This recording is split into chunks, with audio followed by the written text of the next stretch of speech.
Hill and Cenk, they get into it a little bit, a little 1-2-1-2. Y'all know that's my favorite phrase. Pretty much, long story short, Lamont Hill feels as if Cenk is being used as a tool for the right, mainly because Cenk is always talking down on the Democrats. And as of lately, actually not even literally right after the election, Cenk, his tone kind of switched up. Spoke about this in one of my previous videos. When people try to put Anna and Cenk in the same bubble, I don't see them the same at all. If you've been following them, you know that Anna has been moving out of party identifying. I don't know if that's the proper phrase to say it, but she has not really been identifying with the party as of within the last 3 years, I want to say.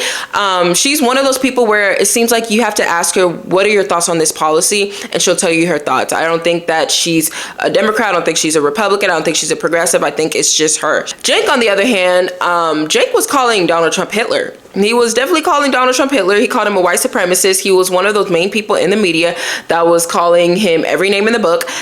So I can see where a lot of frustration comes in. However, I've also been the type of person that's like, people grow in their politics, guys. We have to give people grace.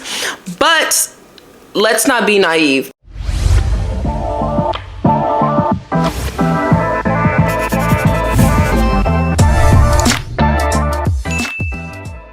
Before we begin today's video, be sure to like, comment, and subscribe. Turn on post notifications so you're notified whenever I post a new video. Follow me on my social media as we're on the road to 100,000 subscribers. I'm all for working across the aisle. I think that's how we get things done.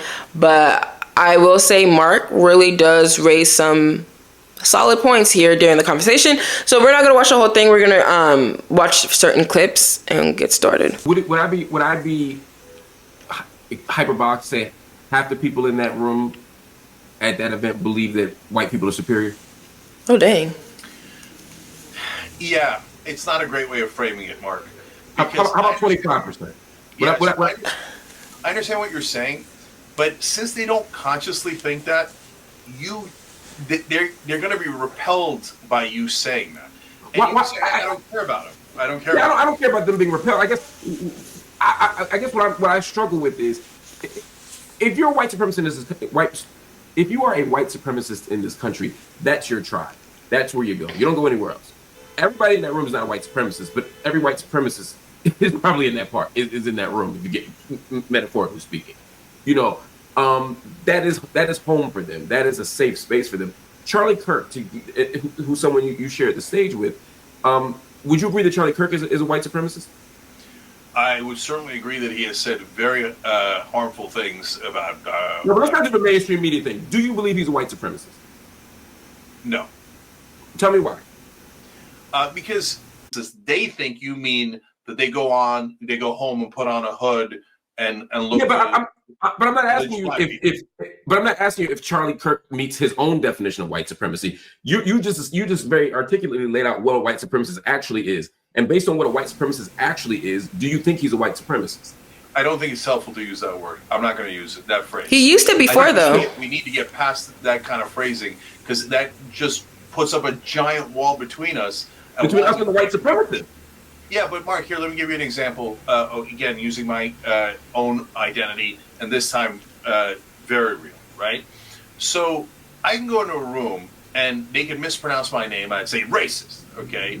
Oh, wait a minute, my name is C, pronounced like a J. How the hell is anybody supposed to know that? Okay, I can go to a room... Yeah, but these are straw, that's a straw man, Jay. No one is saying that. What they say is, when they say Muslims are rapists, when they say Muslims are evil, that's the racist thing that we get outraged by, not them not pronouncing Cenk Uyghur right. No. If someone says Muslims are rapists, would you then say that they're racist? So, Marc, it's how am I dealing with that situation is the question. Okay, so I started out with the really mild one. Okay, so I can see. Okay, I see why Democrats are frustrated. I see why Democrats are frustrated, especially those who are supporters of Cenk, because he is backtracking. Yeah, he's backtracking bad. I think that there are ways to coexist, and there's ways to work with each other, but it's like you lose credibility in a sense. And I don't want to sound like a hypocrite or contradicting, because I am, like I said in this video, people can change their views, people can change their politics, people can change how they see things, but it's like you literally called this man a racist Hitler 3 months ago, 4 months ago. So it's like, how can people take your word as credible? And the same thing happened with Morning Joe, even though Morning Joe and then they were talking really, really bad about Trump and then met with him in Mar-a-Lago, which, in my opinion, that's why I'm like, I don't want to sound like a hypocrite or sound like I'm contradicting. But y'all, I don't know. I'm not going to sit here and lie as if why. Oh my gosh, TYT supporters are leaving the platform, this and third. Because it's like, they probably don't deem you as credible no more. Like, let's continue. Right? Yeah. But when you go down the gradations of different ways that you could discriminate and be hateful towards Muslims, yeah, you're going to get to violent, savages, terrorists, etc., etc. And what's the best way to deal with that? Now, what I have done in the past, and what a lot of folks are still doing today, is call them racist, etc. And from time to time, if somebody calls me an anti-Semite on TV, I do call them a racist back. Okay, so because I've never seen anyone. He who smelt it dealt it. Yeah, because I've never seen anyone who engages is on the Israel side that just automatically, reflexively, without even checking any facts, called the other person an anti-Semite, and they didn't think that Muslim lives were worthless, right? So I can't understand that any better than I do, having been the group that is most smeared in this country. I mean, yes, black people have had it much worse in this country. I don't know about the most smeared, but Yeah. but But let me ask you, just pause for a second, because again, I'm not sure I understand. Is there anybody in this country that you're willing to call a white supremacist, or do you just completely rule that word out? No, of course. If they declare themselves a white supremacist, everything they say is about white supremacy. So, for example, Nick Fuentes is an anti-Semite and a white supremacist. That's not hard to suss out. That's his defining feature. So, to finish my point about Muslims, but instead now, Mark, when I go into a room, I start talking to them, and then halfway through the conversation, when they begin to like me a little bit, then I tell them that I'm Muslim. And I say, look, I know, Trump said we should ban all Muslims from the country in 2016 when he was running, right? So how am I supposed to react to that? And now we at least have had some common ground and some bonding. So then they feel like, hey, wait a minute, maybe not all Muslims are terrorists, right? You're one of the good ones. Yeah. No, I get it. And they might think one of the good ones, but then when they see 12, 18, etc. I don't know if I agree with Cenk on that. I am not that type of person to where I feel like these are conversations that we're having with grown adults. So if you're in a room and you're saying like you're Muslim and you're like, oh, halfway through the conversation, you're like, oh, wait, Muslims aren't that bad. We met this one. Like, that's not a flex. I don't see that as a flex. Yeah, let's continue. It's just very weird. Break it down, Mark. Because if we just call them names, it's not going to work. It hasn't worked. I've tried it a million times. No. But Jake, that's disingenuous.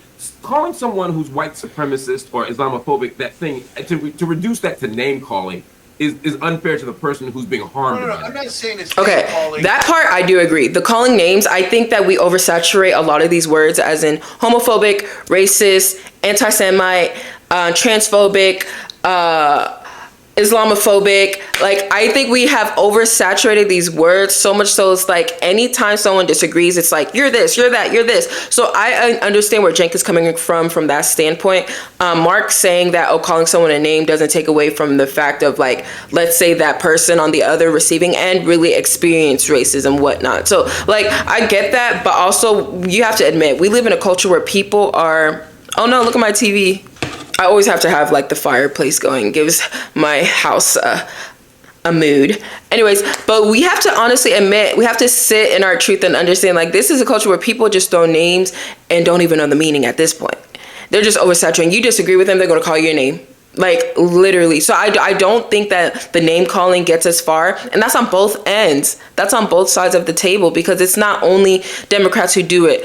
Trump does it all the time, y'all. Trump does it all the time. So it's almost one of those things where there's a gray area that we continue to miss because the left continues to think that they are right and the right continues to think that they are right. But right now in this conversation, it's like Cenk is trying to defend him being on stage with Charlie Kirk after all that he has said and him kind of losing credibility in a sense. Just saying. But he had a good point there. To call them names. We're not calling them names. We're identifying them by what they are. But you can't just... Yeah, but Mark, tons of folks on the right wing are Islamophobic. But me going and calling them Islamophobic is not helpful. Wait, so it is if they are... Wait, hold on. Hold on. Hold on.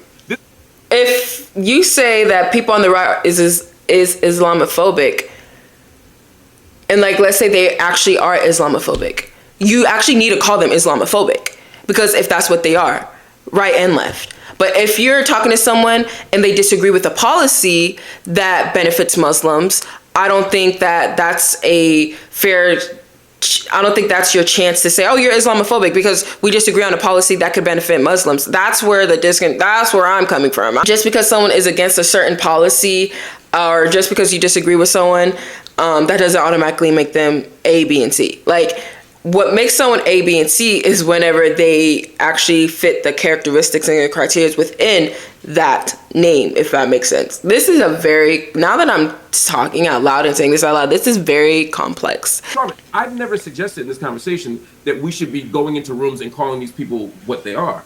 That has nothing to do with what I was talking about. That's a straw man. What I was talking about was the fact that you're in the room with people who look at the world that way and what it means to be in the room with the people who look at the world that way. But if you're stipulating from the beginning that you don't necessarily agree that they're that thing, that's different.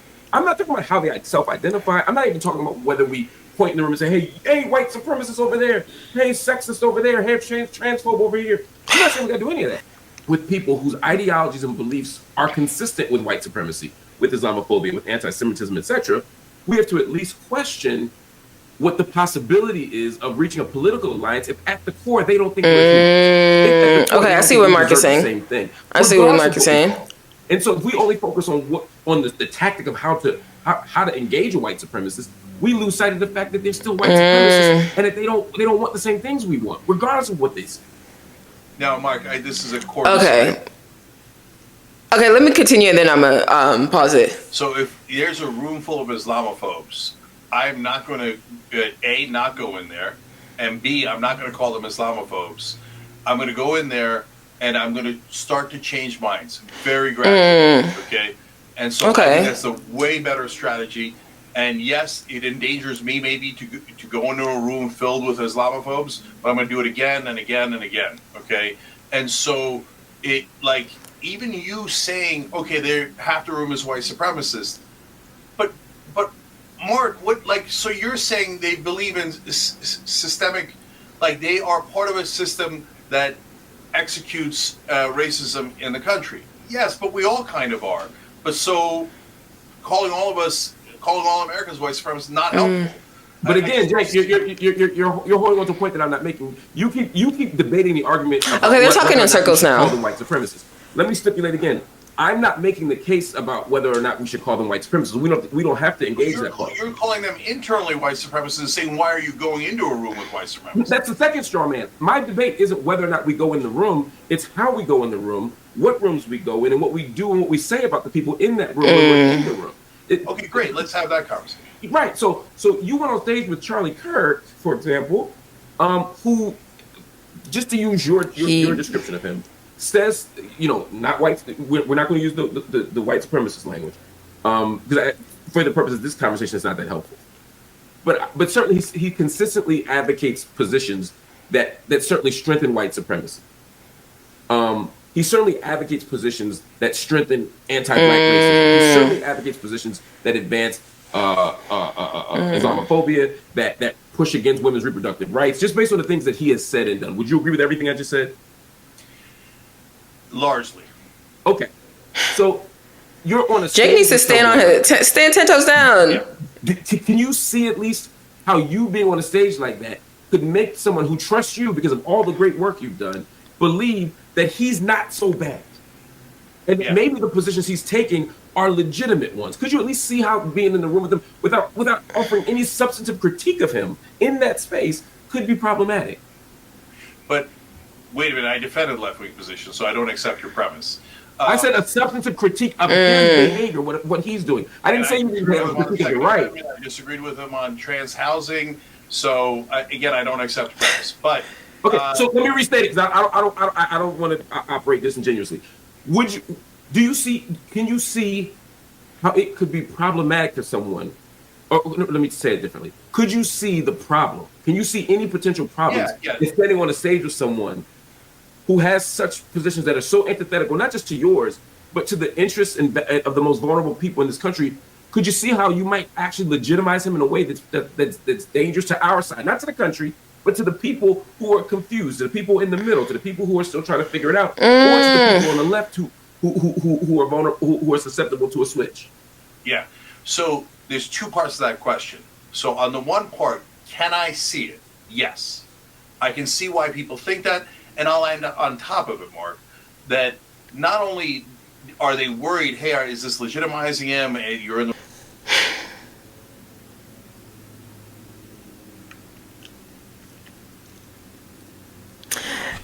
This is kind of complex.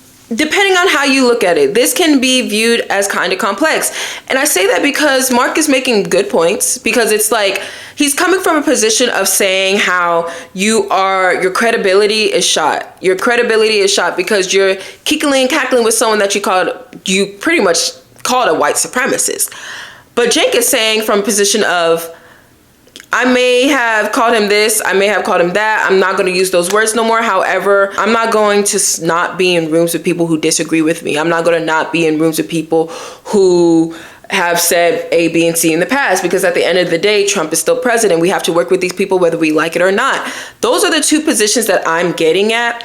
I think Mark is trying to say, like, do you understand how people who have been following you can feel not only upset, but they can feel kind of confused because you were literally telling them 6 months ago that this person is a white supremacist, this person is going to be Hitler, this person is a threat to democracy. Now you're kickling cackling with them. Don't you see that the confusion there? Which he has a point. He generally does have a point.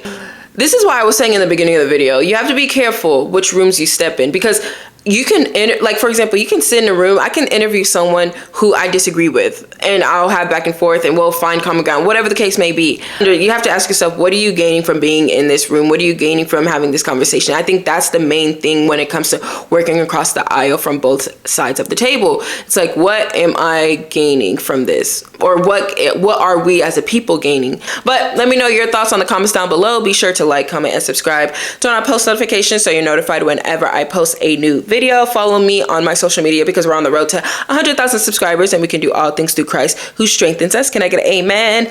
Amen. Thank you all. I love you all. Thank you for the continued support. This is Uduak, connecting people with policy. Toodles.